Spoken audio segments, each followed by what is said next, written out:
Arctic Polarity, focuses on water security in the north. In the north, we know that water is important for movement of heat, so it has impacts on things like permafrost, which was some of the work that Megan was doing with her pieces. I am an artist in the Virtual Water Gallery, and I'm also a master's student, and I'm studying Arctic water resources. I do art and I do science, but I have never done them together, and my whole life I'd really never thought of doing them together because it was always instilled by everyone around me, like, you know, you choose STEM fields or you choose the arts. I'm a professor at the University of Guelph. My research program tries to use a number of different satellite sensors for understanding and tracking the availability of water. Particularly, I have an interest in tracking soil moisture and soil moisture patterns at global scales. We just dove right into talking about northern water security.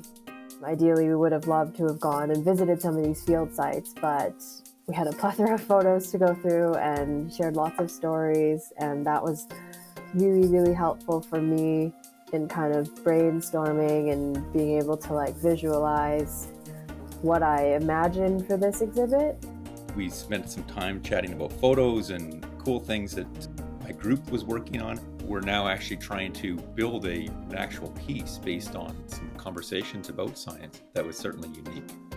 One of the things that I found like really helpful from one of our discussions, Erin, is like when you described satellite imagery and like radar retrieval, just from the research aspect, how you focus on like the textures and the patterns, or like, you know, the brightness, the wetness, and the greenness, that just translates really beautifully into art. Because if you're looking at a super complicated landscape, you can't be obsessing over each little detail. You just have to lump them as like, okay, this is a pattern, this is a texture, this is a color.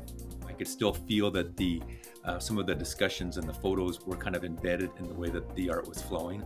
I have like a deep appreciation for like more surreal and more abstract art, but obviously with my background and like with my knowledge, I knew that there were certain aspects about the paintings that I couldn't make too abstract, because I wanted to be clear, like that is where the water is going, or like that is what is being put into the water. That is a skill to present your science visually. Like most people appreciate art, but was intimidated by the process. And so that part was actually a lot of fun. It's just having these conversations and then seeing how they would flow. If they see a piece and it's depicting a certain process and they're like, oh, that sounds really cool, then it might actually be enticing for them to maybe go and read about it on their own accord. Being able to strike people in different ways, visually, emotionally, about these issues, I think is a really key feature, which is why this project is so exciting.